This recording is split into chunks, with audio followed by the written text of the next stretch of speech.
Assalamualaikum warahmatullahi wabarakatuh. Pada kesempatan kali ini saya akan menjelaskan tentang manajemen strategik. Strategi dan strategik merupakan dua istilah yang sering sama-sama digunakan sebagai sebuah sinonim. Namun kalau kita lihat ini memiliki makna yang berbeda. Jadi different strategy and strategic, ya. What's the difference? Di sini, the praise of strategic management is sometimes used as a synonym of strategy, but the two terms are not actually the same. Jadi ini biasa digunakan sebagai sinonim, namun tidak sama artinya. Kemudian apa artinya strategi dan strategik? Yes, strategi dan strategik, ya. Strategy is a general plan of or set of plans intent to achieve something, especially over a long time period.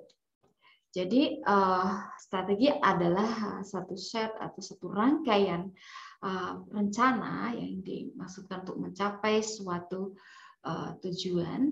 Kemudian tujuan tersebut adalah tujuan jangka panjang. And then what is the strategic management?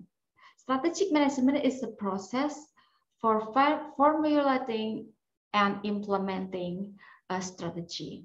Jadi strategic management itu adalah untuk memformulasikan strategi, kemudian mengimplementasikan strategi, dan bahkan mengevaluasi strategi untuk meng-create strategi yang baru.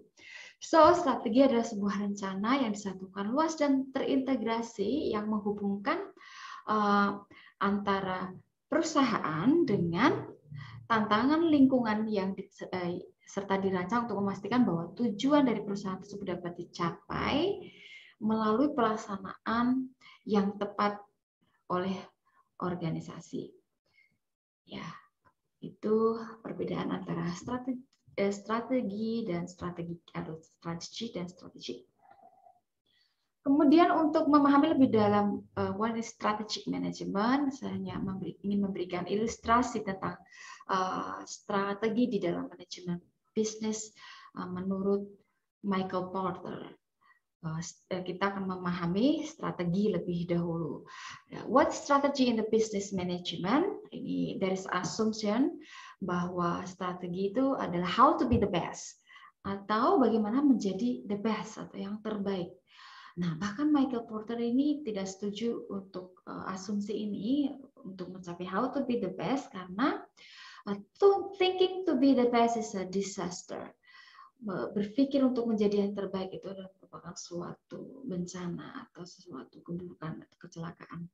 Kemudian there is no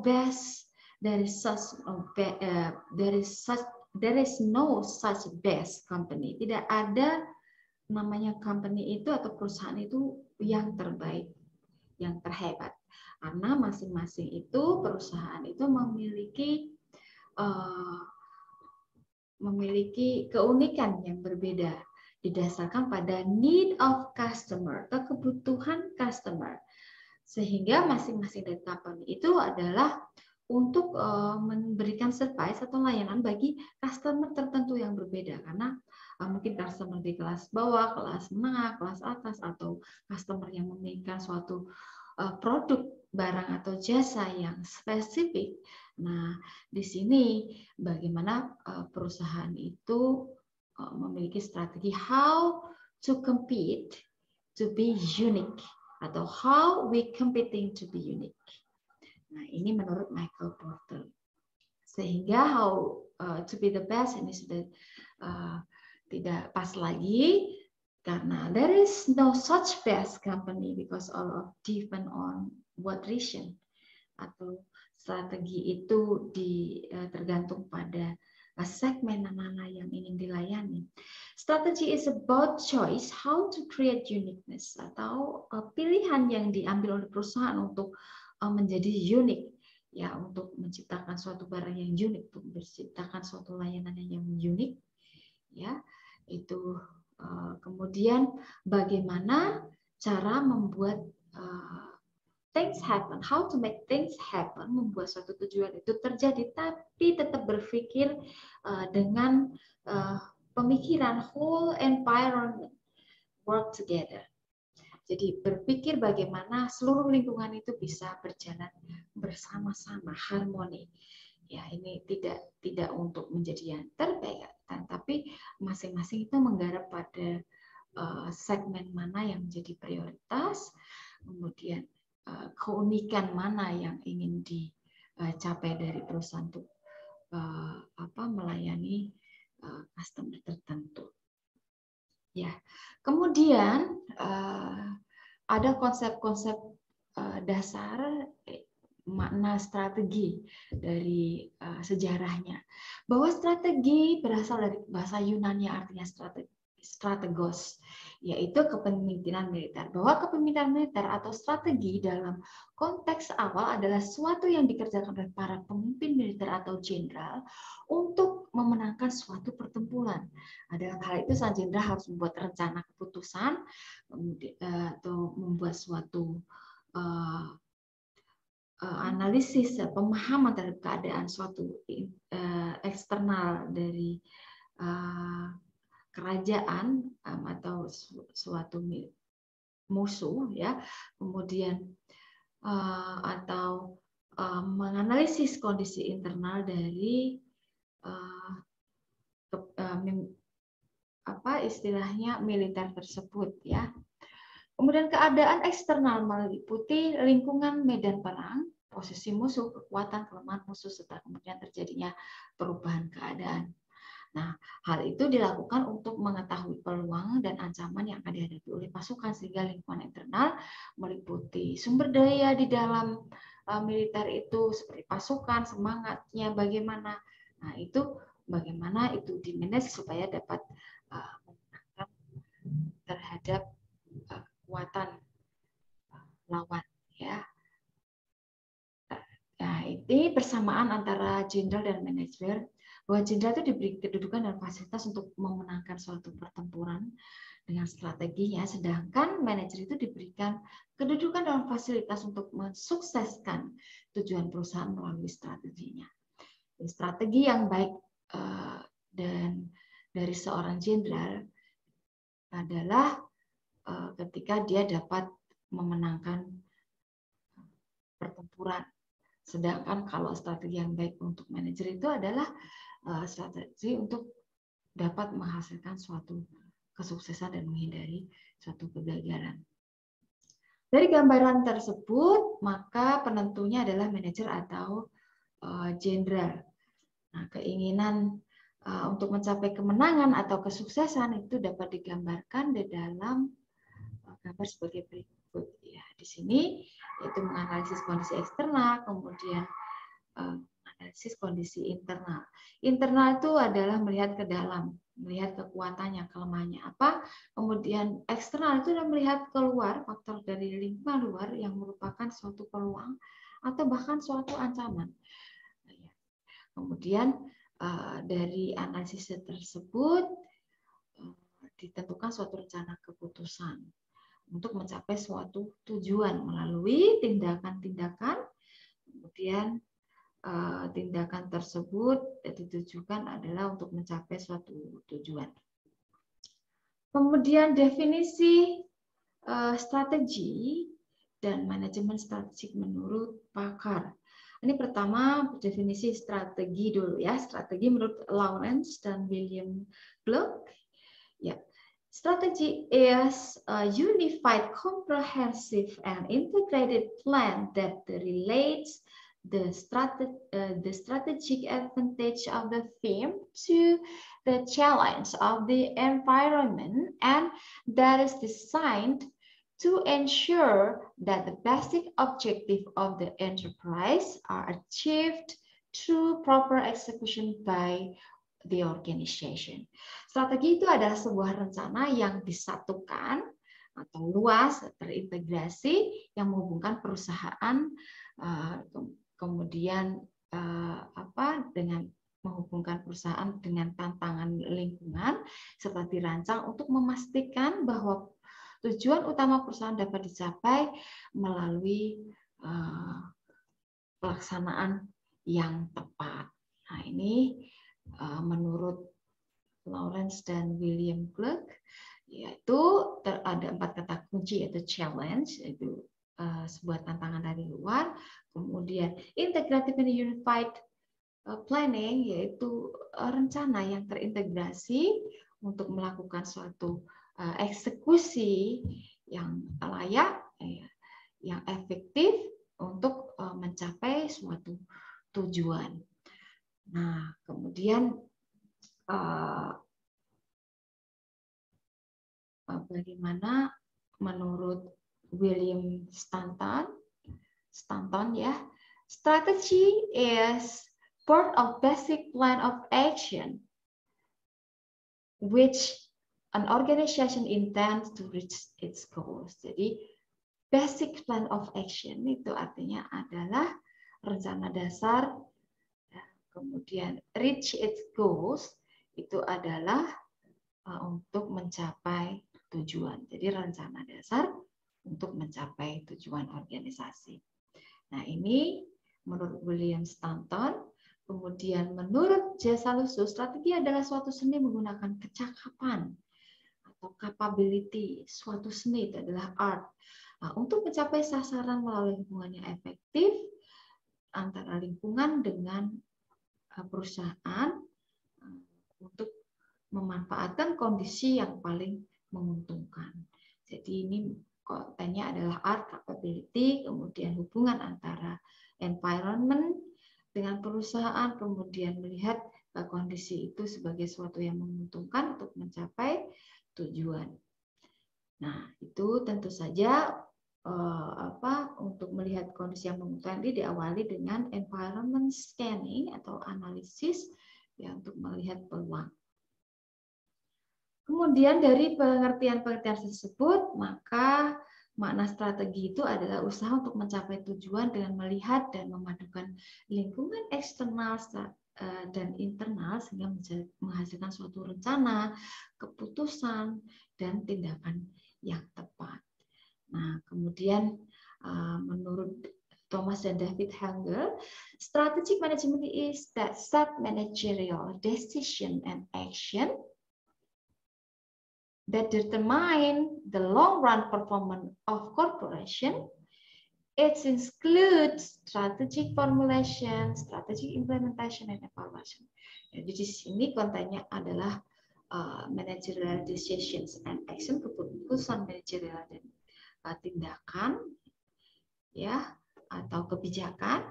Kemudian ini ditujukan untuk long-run performance, untuk kinerja jangka panjang, yang juga mengandung suatu tahapan proses formulasi, kemudian implementasi dan evaluasi.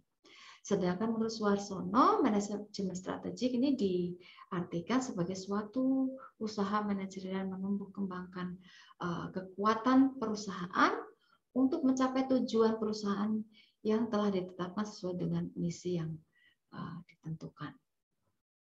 Sedangkan menurut Fred David, manajemen strategis itu adalah manajemen yang fokus pada proses penetapan tujuan organisasi, pengembangan kebijakan, dan perencanaan untuk mencapai sasaran, serta mengalokasikan sumber daya untuk menerapkan kebijakan dan merencanakan pencapaian tujuan organisasi.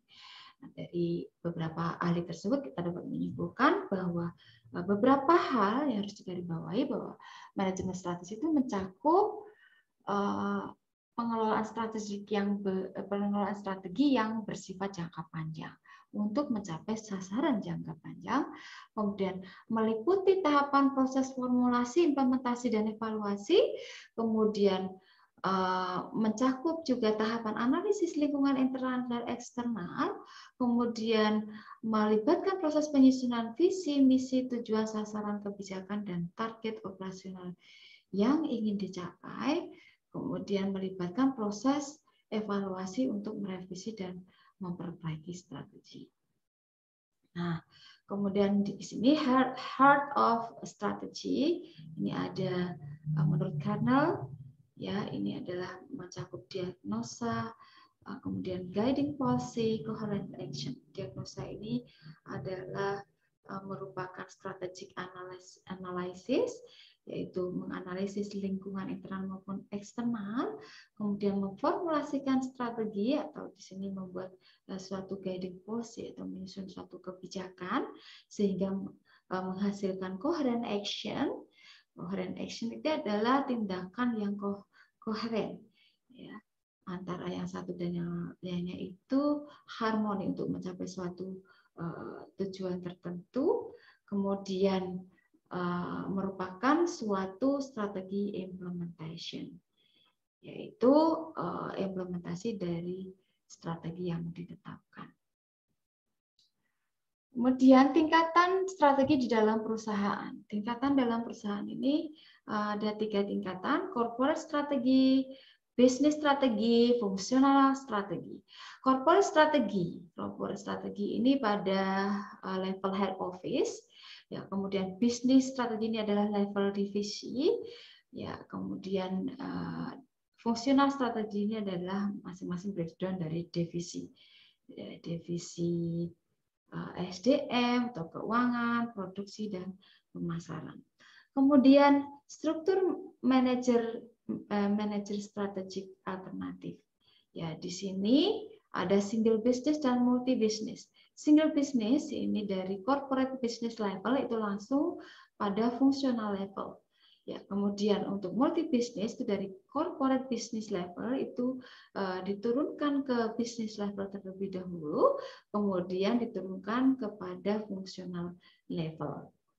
Kemudian hierarki dan tujuan manajemen strategik kalau dipetakan di dalam diagram, ya di sini adalah what is to be achieved, apa yang ingin dicapai, kemudian how is it to be achieved, bagaimana cara mencapainya. Kemudian what is to be achieved ini disebut misi. Misi ini di breakdown ke dalam long term objective, itu jangka panjang, tujuan jangka panjang, annual objective itu tujuan tahunan, kemudian fungsional objektifnya tujuan fungsional. Long term objective ini akan dicapai dengan grand strategy. Ya, grand strategy ini disusun oleh board of director, direktur, kemudian corporate manager, kemudian business manager. Kemudian annual objective ini dituangkan dalam short term strategy dan policy atau strategi jangka pendek atau kebijakan yang disusun oleh direktur, manajer, dan manajer bisnis.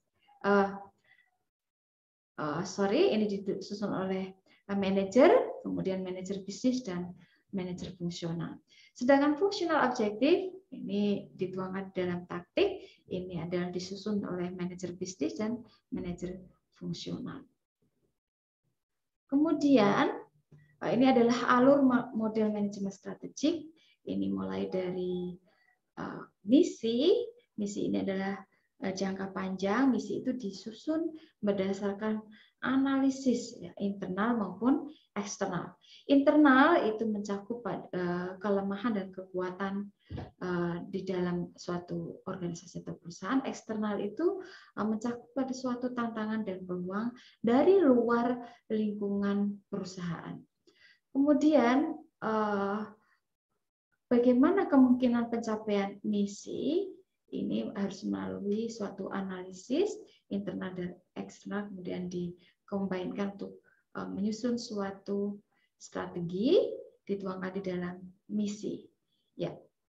Kemudian tujuan jangka panjang ini dituangkan di dalam grand strategi, tujuan jangka tahunan itu di dalam strategi operasi dan kebijakan, kemudian diterjemahkan atau di breakdown di dalam strategi institusi. Nah, kemudian strategi tersebut harus dievaluasi, kemudian dimonitor apakah strategi tersebut dapat menguntungkan perusahaan, kemudian menimbulkan kinerja yang baik dalam jangka panjang. Kemudian dari hasil evaluasi tersebut maka akan menjadi feedback untuk menyusun kembali strategi baru. Ini adalah alur model manajemen strategi. Kemudian proses manajemen strategi. Proses diawali dari analisis lingkungan, tadi analisis lingkungan itu internal dan eksternal, kemudian dilanjutkan dengan menentukan arah perusahaan, ini dituangkan di dalam strategi arsitektur atau misi, tujuan, atau strategi intent. Kemudian dituangkan di dalam formulasi strategi, di sini di tingkat korporat atau tingkat bisnis ataupun tingkat fungsional. Kemudian diimplementasikan, nah ini diimplementasikan di dalam struktur organisasi, budaya perusahaan, atau model kepemimpinan. Atau mungkin berupa implementasi kebijakan-kebijakan. Kemudian dituangkan, kemudian dilanjutkan dalam evaluasi atau pengendalian strategi atau monitoring. Nah, setelah dimonitor, maka itu akan menjadi umpan balik untuk penyusunan ataupun penyusunan strategi ataupun dimanfaatkan untuk sebagai input dalam proses analisis lingkungan atau proses dalam menetapkan arah perusahaan ataupun proses dalam formulasi dan implementasi strategi. Ini ada menurut Setiawan HP dan Zulkifli Mansyah. Kemudian ini adalah alur sebagaimana tadi di awal, misi perusahaan, ada profil perusahaan, kemudian lingkungan eksternal, profil perusahaan ini adalah lingkungan internal, kemudian dilakukan analisis dan pilihan strategik, kemudian menyusun strategi umum dan strategi jangka panjang. Strategi ini adalah grand strategi jangka panjangnya long term strategy, kemudian annual strategy, annual objective ya. Kemudian sasaran jangka panjangnya itu adalah long term objective. Kemudian strategi operasional atau operasional strategik atau operasional objektif. Ya, kemudian ini merupakan tindakan penyusunan kebijakan. Nah, strategi operasional ini berada pada lini bawah atau pada level manajemen bawah. Kemudian selanjutnya adalah melembagakan strategi dan dilanjutkan dengan pengendalian atau evaluasi atau monitoring. Di sini adalah alur strategic planning, ya, yang diawali dengan analisis lingkungan. Ya, tadi kalau dikategorikan ke dalam tiga tahapan atau proses. Nah, ini adalah prosesnya, mulai dari proses formulasi, kemudian proses implementasi dan evaluasi. Proses formulasi mencakup penyusunan analisis internal dan eksternal, penyusunan visi dan misi, kemudian penyusunan tujuan, kemudian tujuan jangka panjang maupun tujuan jangka pendek ataupun jangka tahunan. Nah, kemudian dilanjutkan dengan pemilihan strategi yang dilakukan berdasarkan analisis lingkungan dan eksternal, dilakukan pemilihan, kemudian dilakukan implementasi. Implementasi ini adalah proses mendistribusikan sumber daya, mengembangkan proses pengambilan keputusan dan mengelola sumber daya manusia. Kemudian atau putting strategies into practice. Jadi merealisasikan strategi itu di dalam tindakan-tindakan. Kemudian developing structure and system, menyusun suatu struktur organisasi sesuai dengan strategi, kemudian managing the behavioral and functional implementation, yaitu mengatur perilaku, kemudian implementasi fungsional di dalam taktik-taktik. Ya. Selanjutnya strategic execution, yaitu dilaksanakan, kemudian dimonitor. Nah, hasil monitor itu tentu saja akan menghasilkan laporan atau hasil evaluasi apakah strategi tersebut menguntungkan atau memiliki kelemahan, sehingga hal tersebut akan menjadi bahan untuk menjadi input feedback dalam proses tahapan-tahapan baik analisis lingkungan, ya, dalam pemformulasian kebijakan maupun implementasi kebijakan.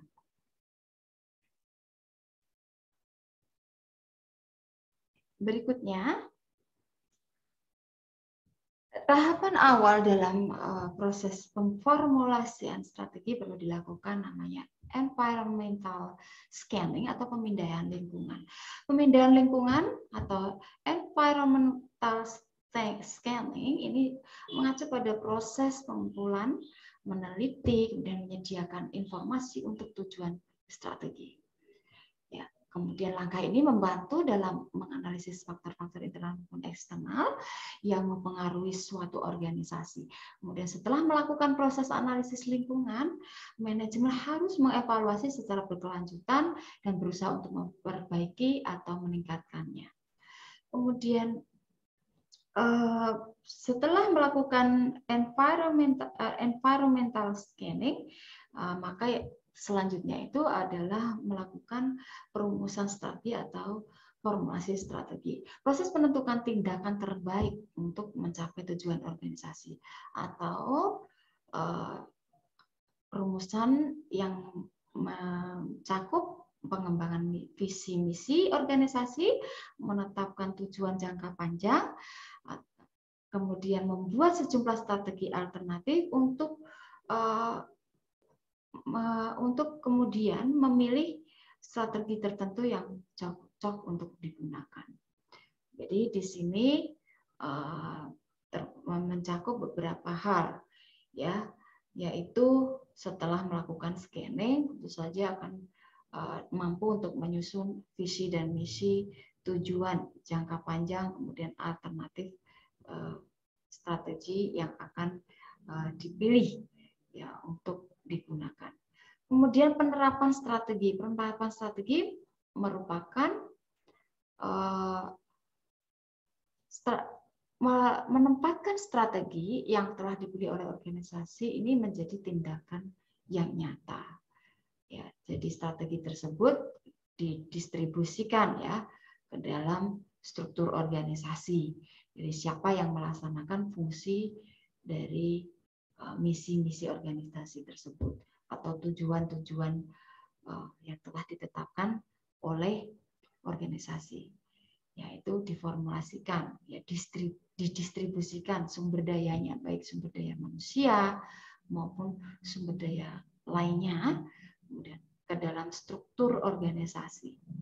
Nah, ini sehingga masing-masing dari struktur organisasi itu akan melaksanakan fungsi dari strategi, ya.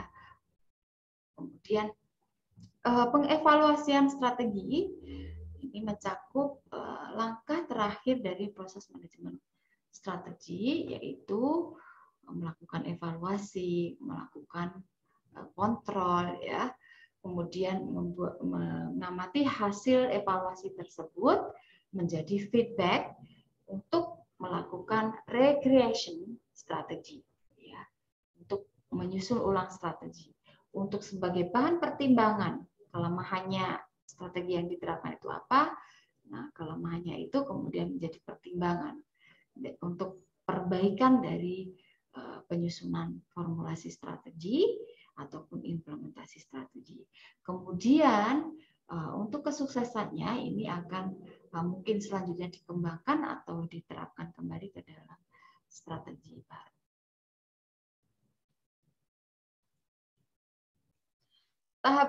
Tahapan selanjutnya adalah pengevaluasian strategi.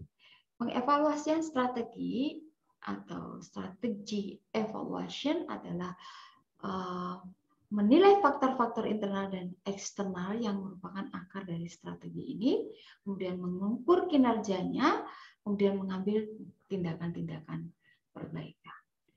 Nah, itu adalah pengertian dari evaluasi strategi.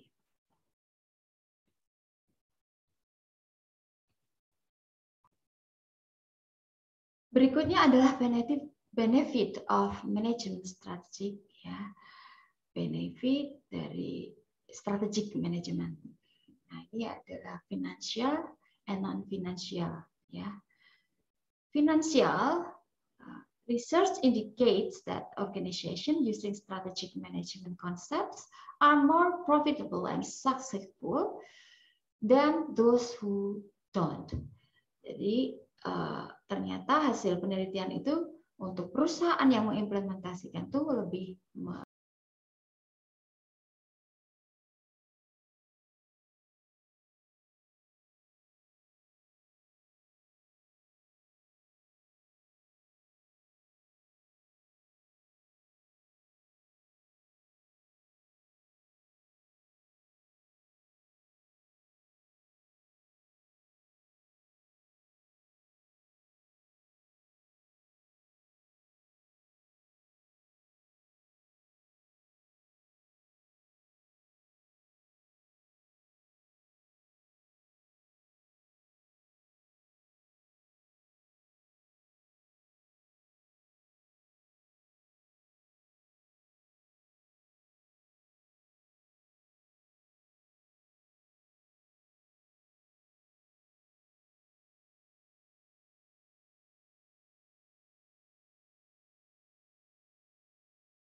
kemudian a clear understanding of performance and